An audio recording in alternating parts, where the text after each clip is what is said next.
নমস্কার, এস কুকিংয়ে তোমাদের সবাইকে স্বাগত। ইলিশ মাছের অনেক কিছু তো বানিয়ে খেয়েছো। ইলিশ মাছ এইভাবে সর্ষে পোস্ত ইলিশ মাছ বানিয়ে দেখেছো গ্রেভিটা কত সুন্দর। গরম গরম ভাত দিয়ে যে কি অসাধারণ লাগে, তোমরা একবার এইভাবে বানিয়ে না খেলে বুঝতেই পারবে না। তার জন্য দুটো ইলিশ মাছ নিয়েছি। একটা ইলিশের পেটে ডিম ভর্তি। ভালো করে ধুয়ে লবণ আর হলুদ, অবশ্যই একটু বেশি লবণ দিয়ে মেখে নেব।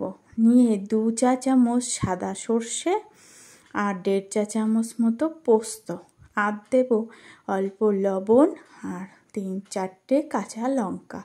এটা পেস্ট বানিয়ে নেব। কড়াইতে সর্ষের তেল দিয়ে কালো জিরে, 2 কাঁচা লঙ্কা ফোড়ন দিলাম। এইদিকে বাটিতে অল্প জল দিয়ে হলুদ আর কাশ্মীরি লঙ্কার গুঁড়ো একটু জলে গুলে নিলাম। দিয়ে সেই কড়াইতে তেলের মধ্যে সেই জলটা দিয়ে দিলাম। বাটিটা ধুয়ে আর একটু জল দিলাম। দিয়ে এই জলটা যেই ফুটে আসবে, সেই লবণ হলুদ মাখানো মাছটা একে একে দিয়ে দেব নরম হাতে। ইলিশ মাছ যেহেতু নরম হয়, খুব আস্তে হাতে সবগুলোকে একে একে দিয়ে দেব।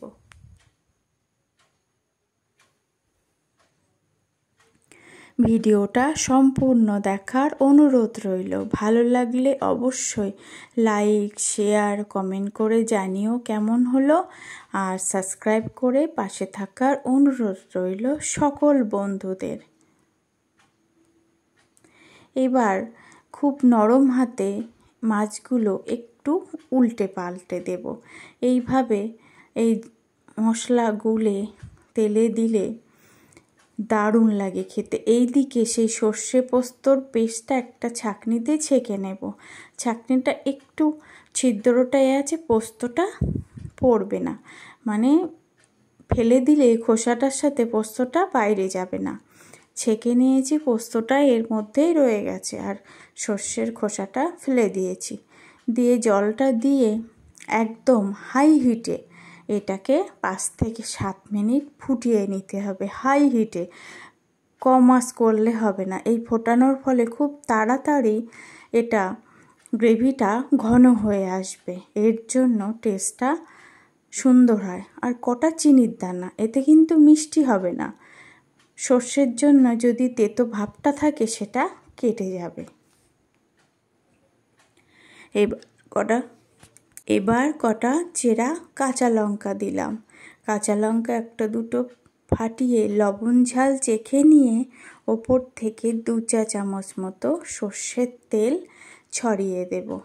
ছড়িয়ে দিয়ে দেখো কত সুন্দর পেটে ডিম। ছড়িয়ে দিয়ে কিছুক্ষণ রেস্টে রাখার ফলে দেখবে তেলটা উপরে ভেসে উঠবে। এইভাবে তোমরা কোনো অনুষ্ঠানে বা বাড়িতে গেস্ট আসলে এইভাবে বানিয়ে দেখো, সবাই তোমার প্রশংসা করবে। আর স্বাদে গন্ধে ভরপুর হয়ে যায় সর্ষে পোস্ত ইলিশের।